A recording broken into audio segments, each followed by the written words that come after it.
법률방송에서는 어제 대법원장의 권한을 거의 전적으로 신설되는 사법행정위원회에 이양하는 내용을 골자로 하는 법원조직법 일부 개정안이 발의됐다는 소식을 단독 보도해드렸는데요.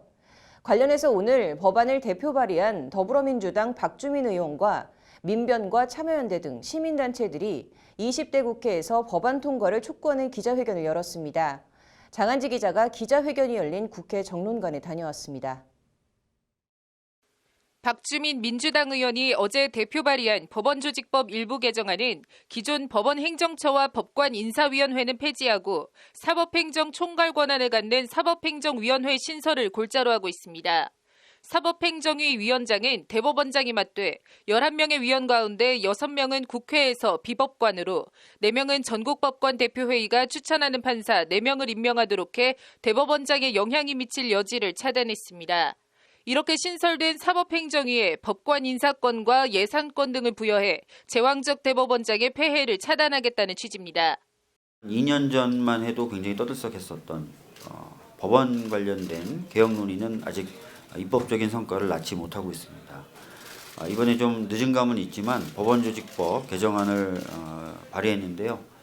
법원이 좀 더 수평적인 시스템으로 바뀌어서 법원 내부에서 여러 가지 압력이라든지 이런 것들이 작용하지 못하도록 그래서 사법농단이 재발되지 않도록 하는 법안은 아울러 전국법원장 회의와 전국법관 대표회의 근거 규정을 신설했고 고등법원 부장판사 제도는 폐지하는 한편 지방법원 부장판사는 유연하게 운영하는 방안 등도 아울러 담고 있습니다.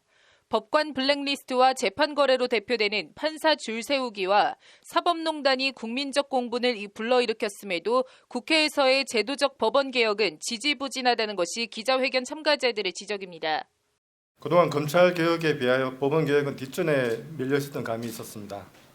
사법농단 사건이 국민적인 공분을 불러일으켰음에도 그 원인을 해소하기 위한 입법적 노력은 부족했습니다.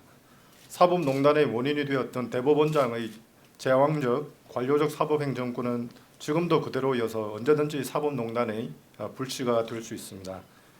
부디 이번 법원조직법 개정안이 결실을 맺고 대법원장 무력화 또는 현직 법관이 아닌 인사들이 사법행정위 위원으로 들어가 사법행정을 제대로 수행할 수 있겠냐는 일각의 지적에 대해선 선진국에선 교양과 지식을 갖춘 일반 시민들이 사법행정에 참여하는 게 일반적이라고 반박했습니다.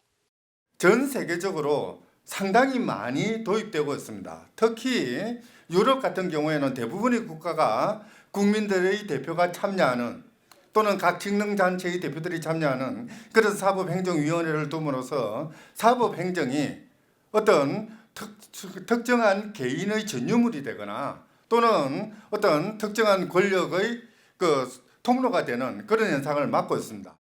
기자회견 뒤 법률방송 취재진을 따로 만난 박주민 의원은 공수처 설치 법안이나 검경 수사권 조정 법안 등 검찰개혁 법안이 가시화되고 있는 상황에서 근본적이고도 제도적인 법원개혁 법안 처리를 더는 미룰 수가 없었다고 법안 발의 배경을 설명했습니다.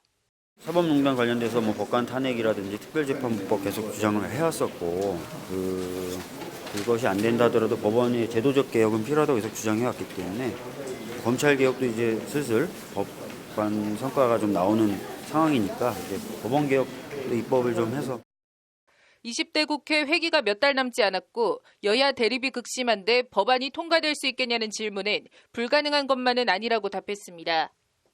고등부장 폐지 같은 거는 자체적으로도 지금 하고 있잖아요. 그런 건 입법이 되면 좋잖아요. 그런 거 관련해서 입법 좀 논의가 됐으면 좋겠다는 얘기는 계속 법원 쪽에서도 나오고 있어서요. 법사위 열어서 할 수 있는 건 하고 선거가 있다 하더라도 선거 끝나고 나서 21대 국회로 넘어갈 때까지 한 달 반이 있어요. 그 사이에서도 작업을 할 수 있고요.